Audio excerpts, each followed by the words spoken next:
అంటే ఫ్యామిలీస్ మొత్తం నిన్న దీపావళి ముగించుకొని తిరుగు ప్రయాణంలో హైదరాబాద్ నుంచి బెంగళూరుకు వెళ్ళేటువంటి క్రమంలో ఈ ప్రమాదం జరగడం చాలా దురదృష్టకరం. అయితే ఇప్పటికే ఒకవైపు రాష్ట్ర ముఖ్యమంత్రి, మరోవైపు తెలంగాణకు సంబంధించినటువంటి ముఖ్యమంత్రి రేవంత్ రెడ్డి కూడా స్పందించారు. స్థానికంగా ఉన్నటువంటి ఆ జిల్లాకు సంబంధించినటువంటి అధికార యంత్రాంగాన్ని సంఘటనా స్థానానికి వెళ్లాలని ఆదేశించినటువంటి పరిస్థితి ఉంది. ఇప్పటికే ఈ సంఘటనా స్థలానికి ఒకవైపు అధికార యంత్రాంగం, మరోవైపు ప్రజాప్రతినిధులు కూడా చేరుకుని పరిశీలిస్తున్నటువంటి పరిస్థితి ఉంది. అయితే స్పష్టంగా మనం ఆలోచించాల్సిన అంశం, అసలు ప్రైవేట్ ట్రావెల్స్ కు సంబంధించినటువంటి అన్ని అనుమతులు ఉన్నాయా లేదా, లైసెన్స్లు ఇచ్చారా లేదా, లేకపోతే ఫైర్ జరిగినప్పుడు అంటే అగ్ని ప్రమాదం జరిగినప్పుడు ప్రమాదం నుంచి బయటపడడానికి ఎలాంటి సేఫ్టీస్ తీసుకోవాలనేటువంటిది స్పష్టంగా లేకపోవడం ఒకటి. దీంతో పాటు ఏసీ వాహనం కావడము, మనకు ఎక్కడ కూడా గ్లాస్ క్రాష్ చేయడానికి అంటే అద్దాలు పగలగొట్టేటువంటి అవకాశం కూడా లేకపోవడము స్పష్టంగా మనం చూస్తున్నాం. చాలా ట్రైన్స్ లో ప్రయాణం చేసేటప్పుడు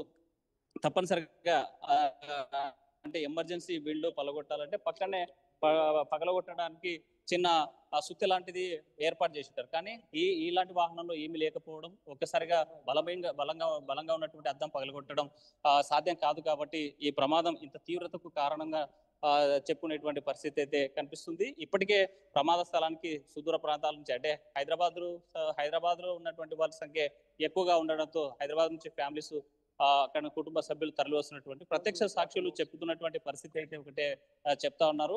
ఈ ఘటన జరిగిన తర్వాత తప్పించుకునేటువంటి మార్గం లేదు. ఆ నేపథ్యంలోనే కొంతమంది 11 మంది దాకా దూకి ఇక్కడ నుంచి హాస్పిటల్ చేరుకున్నటువంటి పరిస్థితి అయితే స్పష్టంగా అనిపిస్తుంది. మొత్తంగా చూసుకుంటే ఇంకా మరి కాసేపట్లో పూర్తి స్థాయిలో ఇక్కడ అధికార యంత్రాంగం సహాయక చర్యలు చేపడుతున్నారు. మహాప్రస్థానం ద్వారా ఆ మృతదేహాలను కర్నూలు ప్రభుత్వ ఆసుపత్రికి తరలించేటువంటి అవకాశం ఉన్నాయి. ప్రభుత్వ ఆసుపత్రి దగ్గరికి సంబంధిత కుటుంబ సభ్యులు వచ్చేటువంటి అవకాశాలు అయితే తాజాగా కనిపిస్తున్నాయి. సచిన్, ఇక్కడ ఉన్నటువంటి తాజా పరిస్థితులు. రైట్ హుస్సేన్, ఒక్కసారి మీరు లైన్లో ఉండే ప్రయత్నం చేయండి. ఇదే అంశానికి సంబంధించి ఇటు ముఖ్యమంత్రి చంద్రబాబు రియాక్ట్ అయ్యారు. ముఖ్యమంత్రి చంద్రబాబుతో పాటు మరికొన్ని రియాక్షన్స్ వస్తున్నాయి. ఆ రియాక్షన్స్ చూసే ప్రయత్నం చేద్దాం. ముందుగా ముఖ్యమంత్రి చంద్రబాబు దిగ్భ్రాంతిని వ్యక్తం చేశారు. ఈ ఘటనకు సంబంధించి పూర్తి స్థాయిలో సహాయ సహకారాలు అందించడం జరుగుతున్నట్టు ఆయన చెప్పుకొచ్చిన సందర్భం. దీంతో పాటు మరికొన్ని ట్వీట్స్ను చూసే ప్రయత్నం చేద్దాం. దాంతోపాటు ఒకసారి ఆ దృశ్యాలు మీరు చూస్తున్నారు. ప్రస్తుతం అక్కడ ఎటువంటి పరిస్థితులు ఉన్నాయనేది, అక్కడ రెస్క్యూ ఆపరేషన్స్ ఇంకా కొనసాగుతున్నాయి. ఆ మంటలను అదుపులోకి తీసుకొచ్చారు. ఆ విజువల్స్ మీరు చూస్తున్నారు. మరోపక్క మంత్రులు అలాగే ముఖ్యమంత్రి చంద్రబాబు కూడా రియాక్ట్ అయ్యారు. ఇటు మంత్రి నారా లోకేష్ ట్వీట్ చేశారు. The news of the devastating bus fire accident near Chinna Tekuru village in Kurnool district is heartbreaking. I extend my deepest sympathies to the families who have lost loved ones, wishing speedy recovery to those injured అంటూ గాయపడిన వారు త్వరగా కోలుకోవాలని చెప్పి కోరుకుంటున్నారు ఆయన. అలాగే ప్రాణాలు కోల్పోయిన వారు, ఈ ప్రమాదంలో ఈ ఘటనలో ప్రాణాలు కోల్పోయిన ఆ కుటుంబాలకు ఆయన సానుభూతిని వ్యక్తం చేయడం జరుగుతోంది. అలాగే రాష్ట్రపతి ద్రౌపది ముర్ము కూడా రియాక్ట్ అయ్యారు. The loss of lives in tragic bus fire accident in Kurnool, Andhra Pradesh is deeply unfortunate. I extend my heartfelt condolences to the bereaved family members and pray for the speedy recovery of those injured అంటూ చెప్పుకొచ్చారు. ఇటు ద్రౌపది ముర్ము కూడా ఈ ఘటన పట్ల దిగ్భ్రాంతి వ్యక్తం చేశారు. ఆమె ఇది దురదృష్టకరం అంటూ చెప్పుకొచ్చారు ఈ ఘటనని. అలాగే బాధిత కుటుంబాలకు సానుభూతిని వ్యక్తం చేశారు.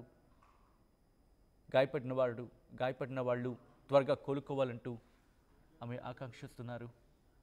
అలాగే మాజీ మంత్రి బీఆర్ఎస్ వర్కింగ్ ప్రెసిడెంట్ కేటీఆర్ కూడా రియాక్ట్ అయ్యారు.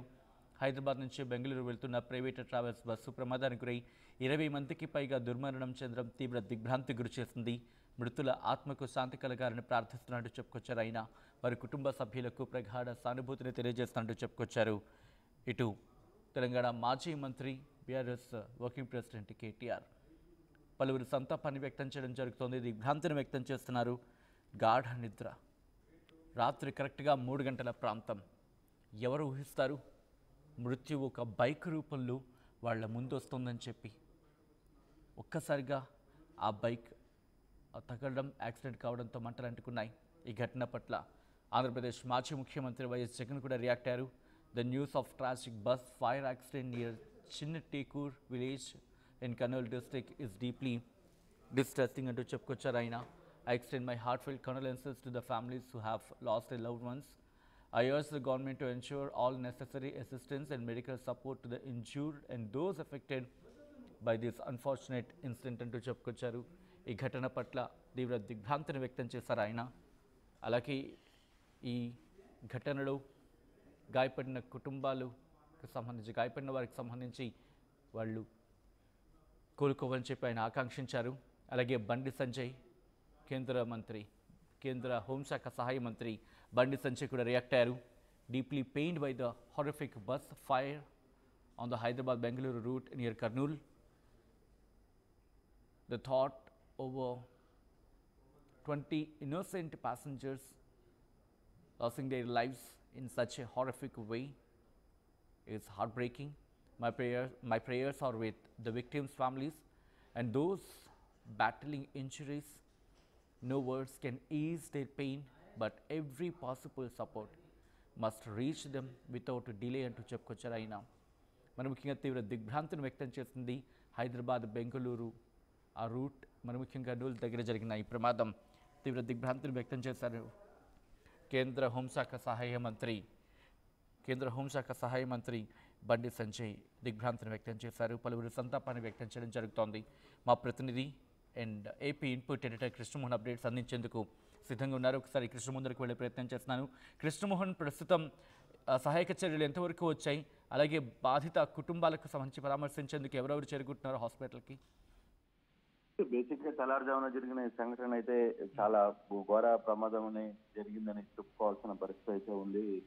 సచిన్ ఇప్పటికే తగలబడిపోయారు. పూర్తిగా మృతదేహాలన్నీ కూడా గుర్తుపట్టలేనంతగా పూర్తిగా కూడా జరిగిన సంఘటన ఆ విధంగా ఉంది. కాకపోతే ఇప్పటికీ స్థానికులు ఇస్తున్న సమాచారం లేదు, అక్కడ అందుతున్న సమాచారం ప్రకారం కొందరు మృతుల్ని అనుష, అలాగే రమేష్, మనీష్, మన్విత కొందరిని ఐడెంటిఫై అయితే చేయగలిగిన పరిస్థితి అయితే ఉంది. దీని మీద చంద్రబాబు కూడా తెల్లవారుజామునే స్పందించిన పరిస్థితి, ఎక్కడికక్కడ అధికారులని మంత్రులని అప్రమత్తం చేసిన పరిస్థితి. పూర్తి స్థాయిలో సహాయక చర్యల్ని చేపట్టండి. అందుబాటులో ఉన్న ఎవరైతే ప్రాణాలతో బయటపడ్డారో లేదు కొత్త గాయాలతో క్షతగాత్రులు అయ్యారో వీళ్ళందరినీ కూడా ప్రభుత్వ వైద్యశాలలకి అక్కడ చికిత్స చేయండి. అవసరమైతే ప్రైవేట్ ఆసుపత్రులకి, అంటే అవసరమైతే కార్పొరేట్ హాస్పిటల్ కూడా తరలించే ప్రయత్నం చేయండి. అయితే ఇక్కడ ఇప్పటి వరకు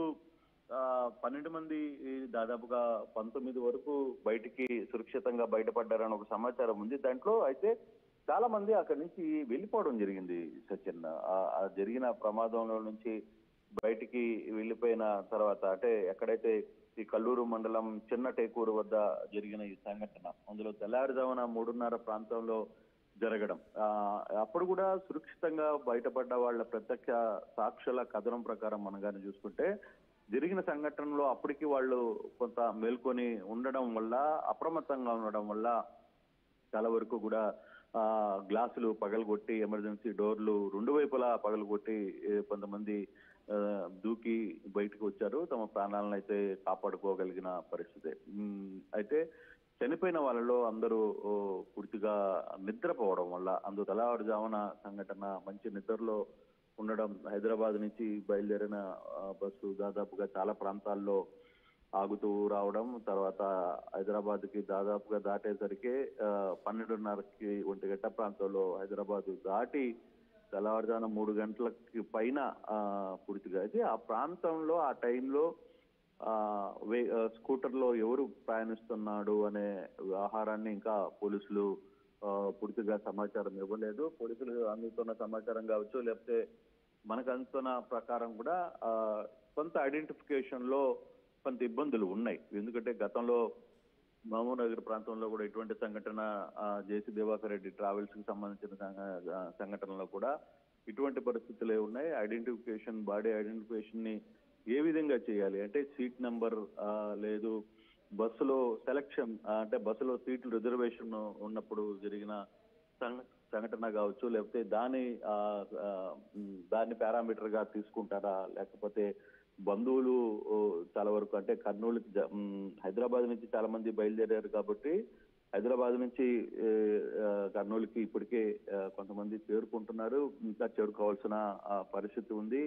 అక్కడి నుంచి దాదాపుగా మరో 2 గంటల్లో హైదరాబాద్కి మృతుల తరఫున ఉన్న బంధువులు, వారి పేరెంట్స్ కావచ్చు, వాళ్ళ బంధువులు కావచ్చు, వాళ్ళందరూ కూడా చేరుకునే పరిస్థితి కనపడుతుంది. తద్వారా ఐడెంటిఫికేషన్ చేస్తారా, మృతదేహాలను ఎలా ఐడెంటిఫై చేయడం అనేది కూడా కొంత సమస్యగానే మారింది. మనం వరుసగా చాలా ఘోరమైన ప్రమాదం ఆంధ్రప్రదేశ్ లో కర్నూలులో జరిగింది. ఇటీవల మహబూబ్నగర్లో ప్రాంతంలో గతంలో జేసీ దివాకర్ ట్రావెల్స్ ఒకటి జరిగితే, అలాగే చెన్నైలో కూడా ఇటువంటి సంఘటన ఒకటి చోటు చేసుకున్న పరిస్థితి.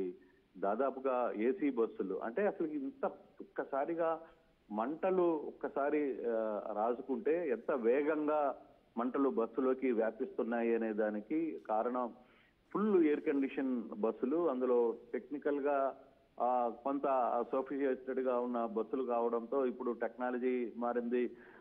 బస్సు కూడా మితిమీరమైన వేగమే పంపముంచిందా, లేకపోతే ఇంకేమన్నా జరిగిందా కోణం అంటే ఇప్పటికే 2 డ్రైవర్లలో ఒక డ్రైవర్ అందుబాటులో ఉన్నాడని చెప్పి కర్నూలు ఐజీ చెప్పిన కోయా ప్రవీణ్ చెప్పిన పరిస్థితి మనం చూసాం. మరోవైపు దీని మీద సమగ్ర విచారణ జరపాలని ప్రభుత్వం పూర్తిగా ఆదేశించింది. చంద్రబాబు దుబాయ్ పర్యటనలో ఉన్నప్పటికీ కూడా అక్కడి నుంచి తెల్లవారుజామున 4 గంటల ప్రాంతంలోనే ఆయన మంత్రులతో తర్వాత అధికారులతో మాట్లాడిన సందర్భం మనం చూసాం. ఎప్పటికప్పుడు మీరు అప్రమత్తంగా ఉండండి, అక్కడ ఎటువంటి సహాయ చర్యలు అవసరమైన కొంత వర్షం ఉదయం నుంచి ఆటంకం కలిగించినా ఇప్పుడు కొంత తగ్గుముఖం పట్టింది కాబట్టి ఇబ్బంది లేదు. కానీ తెల్లవారుజామున 3 గంటల ప్రాంతంలో జరిగిన సంఘటనలో ఎవరు అక్కడ కాపాడుకోలేని పరిస్థితి. ఉన్నవాళ్ళు దూకే ప్రయత్నం చేశారు, కొందరిని కాపాడే ప్రయత్నం చేశారు, అప్రమత్తంగా ఉన్న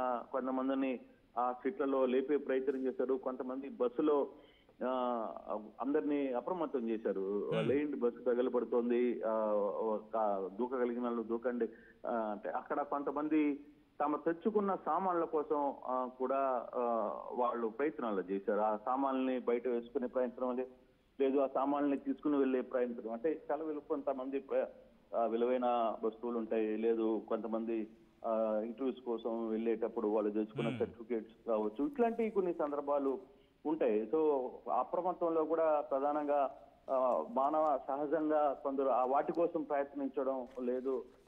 త్వరగా bus doors, main doors 2 starting లోనే అంటే ముందు నుంచి మంటలు వ్యాపించాయి. అంటే మెయిన్ డోర్ ఎక్కడానికి ఒకే సింగిల్ డోర్ ఉంటుంది కాబట్టి ఈ బస్సులకి, ఈ సింగిల్ డోర్ లో మొదటి బస్సు ఎక్కాలనుకున్నప్పుడు ఆ డోర్ దగ్గర నుంచే మంటలు వ్యాపించడం వల్ల ఎవరు బస్సు అంటే ప్రయాణికులు ఎవరు డోర్ దగ్గర నుంచి దిగడానికి ప్రయత్నాలు జరగలేకపోయారు. కారణం అప్పటికే మంటలు పూర్తిగా వ్యాపించాయి. అయితే సేఫ్టీ మెజర్మెంట్స్ బస్సులో ఒక ఫైర్ అందుకునేటప్పుడు దానికి కావాల్సిన ఫైర్ని ఆపడానికి కావాల్సిన అవసరమైన ఈ ఫాగ్ స్ప్రేస్ కావచ్చు, లేకపోతే ఆ ఫైర్ ఆప్షన్స్ కి సంబంధించిన స్ప్రేస్ కావచ్చు, అవి లేకపోవడం కూడా కొంత ఇబ్బంది. అంటే ప్రైవేట్ బస్సులు ఇంత దాదాపుగా ఇంత వేగంగా మంటలు వ్యాపించాయి అంటే బండి చాలా వేగంగా ఉన్నట్టుగా మనకి సమాచారం. దాదాపుగా 120 కిలోమీటర్ల వేగంతో బస్సు నడుస్తోంది అనేది పోలీసులు ప్రాథమికంగా అంచనా చేస్తున్నారు. అందులో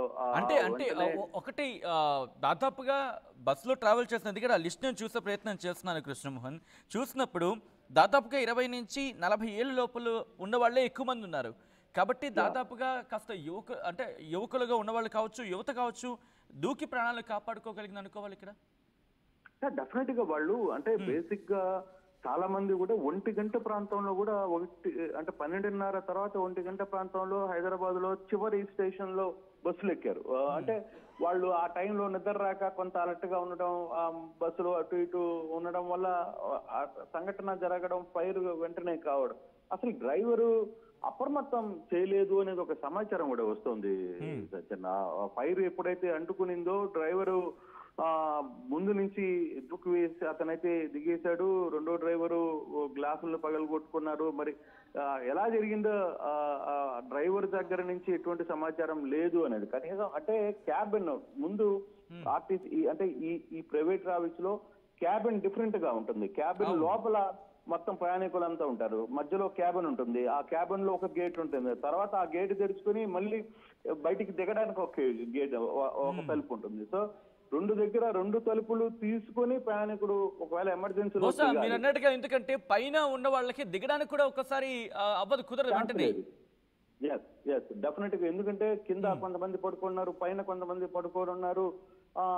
బయటికి మంటలు కూడా ఫ్రంట్ నుంచి వ్యాపించాయి. సో బ్యాక్ నుంచి వ్యాపించుంటే కొంత ముందు నుంచి జనాలు ఆ డోర్లు తెరుచుకుని దిగే ప్రయత్నం చేస్తుంటే వాళ్ళు. కానీ అక్కడ జరిగిన సంఘటన కంప్లీట్ గా క్యాబిన్ ముందు నుంచే రావడం, అంటే ముందు మంటలు చెలరేగింది బస్సుకి ముందు వైపు చెలరేగినాయి, అంటే డ్రైవర్ దగ్గర నుంచి మంటలు చెలరేగాయి. దాంతో డ్రైవర్ అప్రమత్తమై డ్రైవర్ దూకేస్తుంటారు. ముందు ఫస్ట్ డ్రైవర్ కావచ్చు, సెకండ్ డ్రైవర్ కావచ్చు, ఇద్దరు అక్కడ దిగేశారు. తర్వాత క్యాబిన్ లోకి మంటలు వచ్చే టైంకి ఏం చేయాలో అర్థం కాలేదు. ఒక క్యాబిన్ లో ఇరుక్కుపోయారు మొత్తం ప్రయాణికులందరూ కూడా. వాళ్ళందరూ బయటికి రావాలనుకుంటే ఉన్న ఆప్షన్ ఒకటి ఎమర్జెన్సీ గ్లాసులు పగలగొట్టడం తప్పితే వేరే ఆప్షన్ లేదు. ఆ క్యాబిన్స్ లో కూడా వెనకాల ఎమర్జెన్సీ డోర్ ఉండదు, ఓన్లీ ఎమర్జెన్సీ గ్లాస్ ఉంటాయి. దాని మీద కూడా ఎమర్జెన్సీ గ్లాస్ అని రాసి ఉంటారు. సో వాళ్ళు అందుబాటులో ఉన్న వస్తువులు, వాళ్ళ చేతిలో ఉన్న వస్తువుల్ని ఆ అద్దాలని పగలగొట్టుకొని కొంతమంది యువకులు ఉన్నారు కాబట్టి ధైర్యం చేయగలిగారు. లేదనుకుంటే ఆ క్యాబిన్ పూర్తిగా కూడా నష్టం జరిగి ఉండేది. కానీ కొంత యువకులు ఉండడం వల్ల వాటిని పగలగొట్టడం లేదు. కొంతమంది చిన్నపిల్లలు కూడా, ఒక ఫ్యామిలీ చనిపోయిందని కూడా మనకి సమాచారం కృష్ణమోహన్, ఒక్కసారి మీరు లైన్ లో ఉండే ప్రయత్నం చేయండి. ఎందుకంటే ఆ ఫోటోను మీరు అన్నట్టుగా ఆ ఫోటోకి సంబంధించి మాట్లాడుకునే సందర్భం, ఆ ఫోటోను మీరు చూస్తున్నారు వాటి స్క్రీన్ మీద. ఒకే కుటుంబానికి చెందిన 5గురు మరణించడం ఆ కుటుంబాన్ని తీవ్ర విషాదంలోకి నెట్టేస్తుంది. ఆ విజువల్ మీరు చూస్తున్నారు. హైదరాబాద్కి చెందిన ఆ కుటుంబం, ఇటు అనూష 30 ఏళ్ల అనూష, 35 ఏళ్ల రమేష్, 12 ఏళ్ల మనీష్, 10 ఏళ్ల మన్విత.